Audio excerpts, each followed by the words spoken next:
What's up, beautiful people? So today I decided to do a Q&A because I saw a lot of comments on YouTube and I haven't had time to reply to all of you. So this is an opportunity for me to show you all and explain some things that you guys don't understand. So let's get to it. Wave 180 asks, "Wow, this is great. Are you Asian by any chance? Thanks for sharing your work of art videos." Thanks, Wave. I'm actually probably a big question. Most people say I look like a question mark. Sometimes people don't even know what the heck I am, but I'm actually I'm Vietnamese and Salvadorian. Yep, I'm mixed. It's from Little X Gree JB. Sorry if I messed up your name. Question is, beautiful work once again. Thank you, I appreciate it. Where did you learn this wonderful craft? Well, I learned this craft from my teacher, and it all started back in high school. My grandma told me, "Oh, you should go to the shoe repair shop down the street." Because at that time I was customizing sneakers. So I came to that shoe repair shop, which is the one I own now, and that's where I met my teacher. And he taught me everything I know. He gave me the opportunity to come every Sunday, watch him work. And from there, I grew a passion for boot making and repairing boots. And from there, I kept repairing and repairing. And one day I posted some pictures on social media like Instagram and a couple of forums, and that's how it all started. Mark Pass off. Sorry about that. Are those soles slip and oil resistant? Yeah, the RC half soles are slip and oil resistant, so you're good to go. Any condition when it comes to oil and water. Next question by Cesar Montoya. Great job, Brian. Please give me tips for preserving my boots. What soap can I use for cleaning? Techniques for cleaning my boots, like suede or nubuck. Well, a good way of cleaning leather, I suggest using saddle soap. It's a good soap, so yeah, check that out. Rebecca Miller asks, "I would like to do what you do. Any suggestions as to where to go?" Just like me, to be honest, this one is the first shoe repair shop I asked. I probably asked a couple until one person said okay, and I got lucky that actually my teacher wanted to even show me what he did. And I suggest, yeah, go to shoe repair shops close to where you live. That's why I started YouTube, so you guys can see what I do. Maybe it might inspire you guys. Yeah, basically, yeah, just shoe repair shops and YouTube and going online or forums. Hope you find a way to make boots or repair. Good luck. Monty Montgomery asks, "Hi Brian, can I ask you a question please? Why do you resole shoes that look in perfect condition? Love the videos. Thank you." Well, Monty, I resole any boots that come in. Sometimes they're new, sometimes they're old.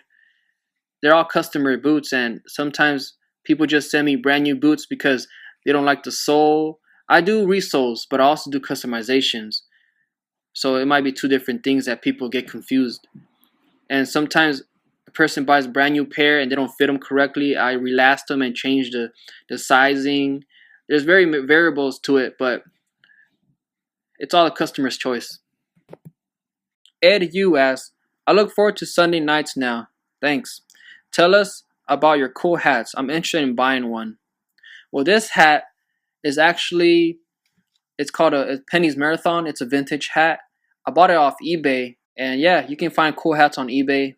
Or usually you can also get custom made hats. Like check out Willema Hats. He's down in Pasadena in LA. He makes good fine hats.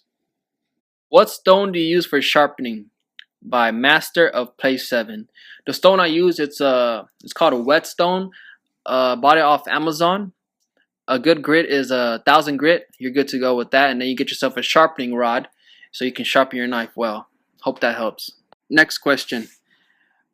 The Vince 1995. "I think it will be neat to see you do some videos on boot care and review. You have great camera skills." Thank you. Actually, my girlfriend shoots my videos, and I always tell her she does great work. She doesn't believe me. Yeah, I like to use leather conditioners for my boots. I don't really like using any oils or wax because I don't like how it feels when you put it on the boot. I'll do my best to make a video next time when I will try to like show you what's good products that I've been using lately. That's up and coming. You know, YouTube videos is just for helping you guys out. It takes time, but I'll do my best to come back to you with that question. By Sam Prusen. Hi, I enjoy seeing the videos of your work. I've noticed that you seem to replace the cork layer on the Red Wing boots and shoe with something that looks like black rubber. Is this just personal preference or does it have other advantages? Keep up the amazing craftsmanship. Thanks, Sam. To answer your question, I always replace the cork with leather. Many people are asking why.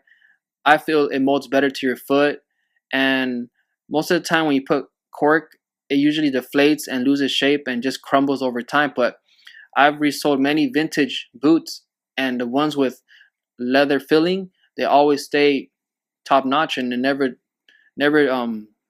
crumbled or anything. So I always put leather. Hope that answers your question. Another question by Gregory Gleason. Do all those nails pierce the insole at the forefoot? Did you put a new shank in? Most of every resole I do like a full resole. I always put a new shank. I might find one right now. Let me show you. So these are the shanks I use. This is like customized with what I do. It's almost like a, yeah, this is a shank I use. And these two holes are when I buck down the rivets. They're custom shanks that I recreated and reproduced from a vintage boot. It's pretty cool. It has nice arch support.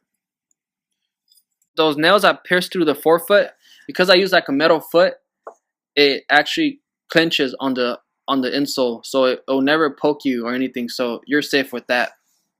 Nelly Sanchez asks, "Great video. Question: what's the name of the song used?"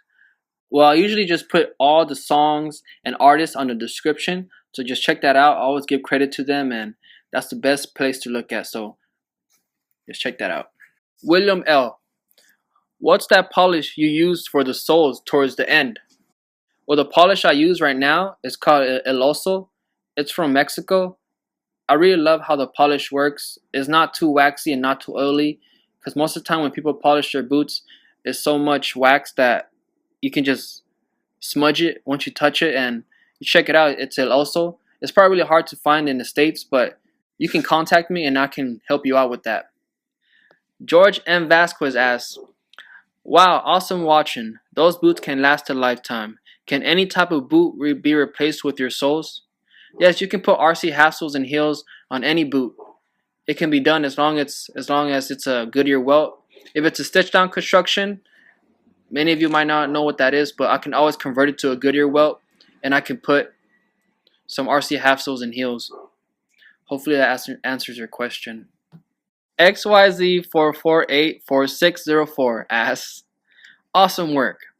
Can boots be shipped to you to be resold? I have a pair of 2-boot New Yorks. I need resold eventually." Yeah, actually, I accept resolds, shipped in resolds all the time. Believe it or not, majority of my work is shipped in, and I'm blessed to have people all over the world send me their boots to get resold. So yeah, contact me via email, and we can discuss the resole and the process. So yeah, to answer your question shortly, I do accept shipped in work. Next question by Matthew Bernier. "As an amateur leather worker, I'm curious what brand of contact cement you favor for your big, gooey blue pot. I like how it spreads." The glue I use is called Top Bonds. You can find it usually in your local like shoe repair supply store. Top Bond, it's good stuff. Ferbster1 asks, "Hey Brian, love your work, fella." Thanks, appreciate it. Question if you can help.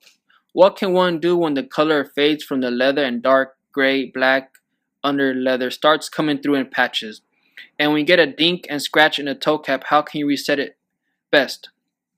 Usually what people do is they buy like a leather cream, try to find an exact color. You can find it like in your shoe repair store supplies, and you put that shoe cream on the toe box anywhere, and you can just polish it out and it'll look good as new.